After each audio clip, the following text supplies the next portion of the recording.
Bonsoir à tous, la famille olympique de Marseille, c'est Francky Foot. J'espère que vous allez bien. On se retrouve ce soir pour un petit JT actu olympique de Marseille, les gars, comme d'habitude. Donc installez-vous tranquillement. Marseillais, Marseillaises, supporters, supportrices d'autres clubs, il n'y a pas de problème tant que c'est dans le respect. Vous êtes les bienvenus dans cette vidéo. Et n'hésitez pas aussi à vous abonner à ma chaîne YouTube si vous aimez mon contenu. C'est gratuit et ça donne énormément de force. Voilà les gars, on enchaîne parce qu'on a pas mal de choses à voir ensemble. Des choses que j'ai envie de partager avec vous. Bon, ouais, Nice les gars, hier, bon ben, de partout.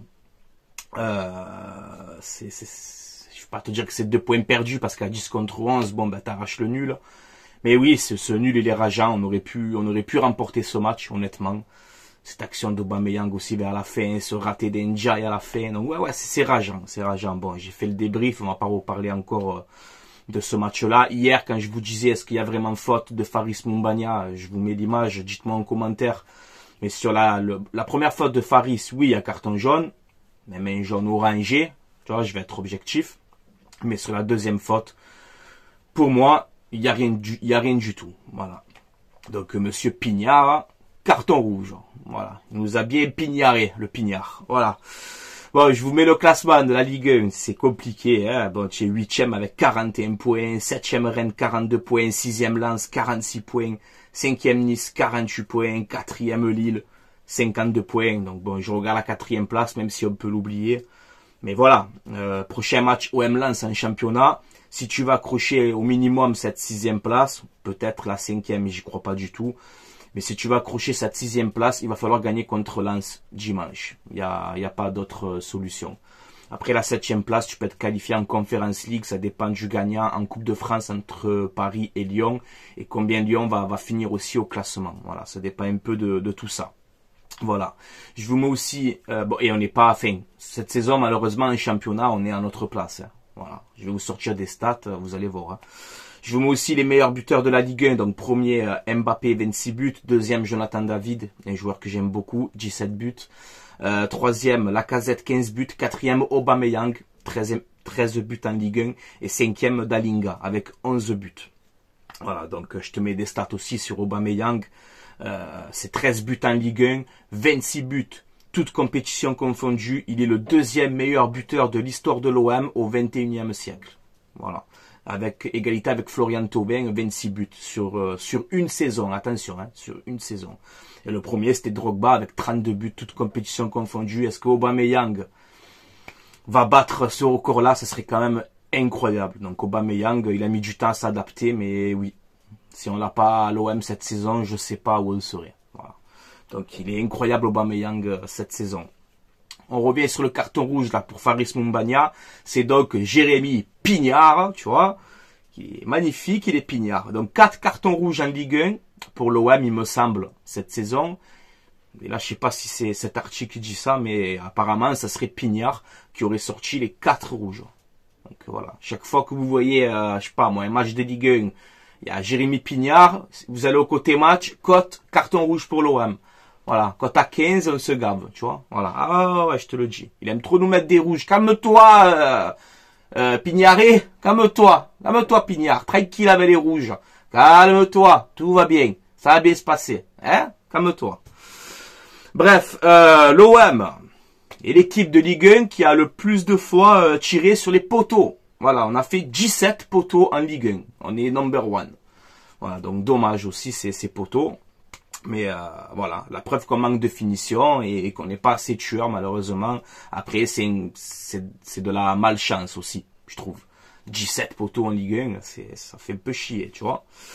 Regardez aussi donc cette stat contre le top 6 de Ligue 1, l'OM a fait 1 victoire, 3 nuls, 7 défaites. Alors ces stats-là, je pense qu'ils ont compté les matchs aller-retour. Voilà, je pense que c'est ça. Donc voilà, aujourd'hui on est 8e de Ligue 1. Bon ben on est à notre place. Si contre le top 6, chaque fois tu n'arrives pas à gagner un match, comment tu veux viser plus haut, tu vois. Donc c'est compliqué cette saison. Oui, on fait un très bon parcours en Coupe d'Europe, mais en Ligue 1, non, on est à notre place, à notre 8e place, parce qu'on le mérite. Quand tu gagnes pas contre le top 6, ni à l'aller, ni au retour, qu'est-ce que tu veux espérer, tu vois. Donc voilà, on a fait 1 victoire, 3 nuls, 7 défaites. Donc en Ligue 1, bon, ben, c'est compliqué. Voilà. Et moi, je vois la 7e place pour l'OM. Peut-être à viser en Ligue 1, peut-être la 6e, mais je commence à plus y croire. Voilà. J'ai que OM Atalanta et j'ai cette Coupe d'Europe dans la tête. Voilà, moi, pour l'instant. Mais faut pas lâcher le championnat quand même. Hein. Faut pas lâcher le championnat, on sait jamais. On sait jamais. On a une déclaration de Jordan Verretou. Et je suis entièrement d'accord avec lui. Encore un gros match face à Lens. Sauf, je le répète encore une fois, mais Verretou, s'il te plaît, arrête de tirer les corners, frérot. Voilà, ne tire plus les corners, c'est compliqué. Toujours au premier poteau, là, c'est bon. Ou alors tire-les, mais lève le ballon. Hein. Voilà, essaie de lever un peu plus le ballon. Après, avec la saison que tu fais, je peux rien te reprocher parce que tu es incroyable. Donc, force à toi. Mon petit Jordan Verretou, il a fait cette déclaration. Il a dit, voilà, la fatigue, c'est pas une excuse. On est des joueurs de l'Olympique de Marseille et voilà. Donc, il faut jouer tous les matchs à fond. Il faut arrêter de parler de fatigue. Donc, oui, je suis d'accord avec toi sur cette déclaration Jordan Verretou. Ensuite, hier, dans mon débrief, je vous ai dit Stéphane Guy, Riolo, compagnie, tu vois, même que j'aime bien des fois, même si je suis pas très d'accord avec eux sur certains points.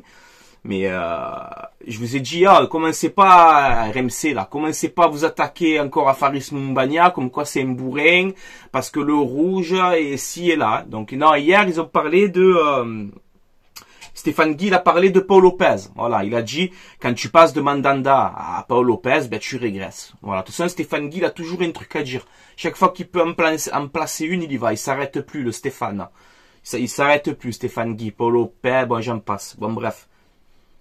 Il a pas tort un petit peu aussi dans cette déclaration, mais tous les soirs, il faut qu'il glisse son petit tacle sur l'OM, tous les soirs. Tous les soirs, il y a un joueur qui va pas. Par contre, Stéphane Guy, moi je me rappelle ta déclaration sur Balerdi, comme quoi, oui, Balerdi c'est un taulier de l'OM, c'est que l'OM vraiment régresse. Celle-là, je te le jure, quand Balerdi va signer je sais pas où, dans un très grand club qui va être performant, cette déclaration, je te promets que je t'oublierai pas. Hein, c'est pas Rijon, n'est-ce pas Valladolid, hein. On l'oublie pas celle-là aussi, mon petit Stéphane Guy. Hein. Donc arrête avec tes déclarations en bois, s'il te plaît, parce que tu as toujours un truc à dire. Bref, Quentin Merlin, normalement de retour contre l'Atalanta, donc le 2 mai. Donc, est-ce qu'il sera dans une forme physique impeccable? Je sais pas. Ensuite, Aminarit, qui est sorti donc hier contre Lens, on lui a mis une poche de glace dans la cheville. Donc bon, j'espère que c'est pas grave. J'ai pas trop de nouvelles encore sur ça. Là, on a une info OM, DNCG, etc. Donc là, on nous dit qu'apparemment, l'OM aurait versé 19 millions d'euros de frais d'agent pendant la saison 2022-2023. Voilà, ça croque bien les agents, hein? Ça croque bien. Et ensuite, on va finir par cette petite blague de l'année. Alors, je vais la tenter, hein? Je vais la tenter. Je sais pas si ça va faire rire. Si ça fait rire, tant mieux. Si ça fait pas rire, je m'en fous. Mais je suis tombé, les gars, sur cette photomontage. Et je sais pas, ça m'a fait rire. Je sais pas si vous vous rappelez cette émission, Secret Story. Tu te rappelles de Secret Story? Où on ne doit pas découvrir ton secret? Et je crois que ça recommence cette émission. Bref, tu te rappelles cette émission où tu as un secret et personne ne doit le découvrir? Ben moi j'en ai un, si vous voulez, à l'Olympique de Marseille. Il s'appelle Joaquin Correa. Voilà, il s'appelle Joaquin Correa. C'est un Argentin. Il a 29 ans. Il a des tatouages. Il vient de l'Inter. Il est footballeur. Il a un salaire énorme. Son secret, c'est footballeur. Personne ne le sait. Voilà, donc je pense que Correa peut participer à cette émission télévisée qui est Secret Story, tu vois. Tu peux y aller, Correa, tu peux y aller. Voilà, donc vas-y, va faire l'émission, va faire la télé-réalité, tu as le tatouage et tout, gros salaire, et on te voit pas, par contre, sur le terrain, hein. Ah, ça, on te voit pas, Joaquin, hein. On te voit pas sur le terrain. Je croyais beaucoup en toi, en plus. Alors tu vas marquer contre l'Atalanta maintenant. Tu as compris? Sinon c'est direction, maison des secrets, Secret Story. Voilà. Parce que tu as un bon secret. Tu fais le plus beau métier, un des plus beaux métiers, footballeur. Trop bien. Tu es là, footballeur, tu gagnes bien ta vie, l'OM, le sud, la plage, la mer, il y a tout. Monsieur, il joue jamais, monsieur. Jamais il joue. Donc attention. Sinon je contacte les producteurs de Secret Story. Et tu vas aller faire l'émission là-bas, hein. Voilà, je te le dis. Tu vas aller faire l'émission. Voilà. Attends, comment, oh. Moi j'étais content quand il a signé au Corée, Inter de Milan, Argentin, Grinta. Ouais, putain, ce calme.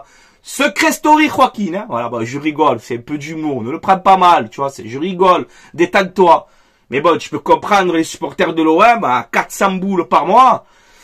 On est un peu tendu, tu vois. Donc j'ai vu ce petit photomontage là. Attention, Joaquin. Voilà. Tu vas aller à ce secret story si tu continues. Voilà. Donc, tu te mets un peu dedans, hein. Voilà, les gars. Bon, on a fait un petit peu le tour. Dites-moi si vous êtes d'accord avec moi sur les actualités qu'on a vues ensemble. Et voilà, n'hésitez pas à commenter, les gars, comme d'habitude. Je vais vous laisser là. C'était un petit JT tranquille. On se donne rendez-vous samedi matin, je pense. Samedi matin pour l'avant-match OM Lens. Ça sera dimanche, le match. Mais peut-être on se donne rendez-vous, voilà, samedi matin, je ferai l'avant-match. Et sans contre Lens, c'est victoire obligatoire ou on oublie la 6e place. Voilà, il faut gagner absolument. Sinon, le championnat, je t'ai dit, à part la 7e place, je vois rien du tout. Voilà, les gars. Allez, je vais vous laisser là.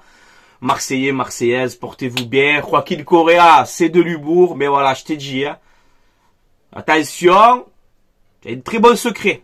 Allez, mets-toi un peu jouer au ballon. Faut jouer au ballon un peu, Joaquin. Que ça fait cher tous les mois, quand même. Hein? Ça fait cher. Faut jouer au ballon un petit peu. Voilà. Allez, les gars, je vous laisse là. Portez-vous bien. Allez, l'OM. À la vie, à la mort, comme d'habitude. Ciao, ciao tout le monde. Passez une bonne soirée. Des secrets story, yo. Je suis parti loin, là.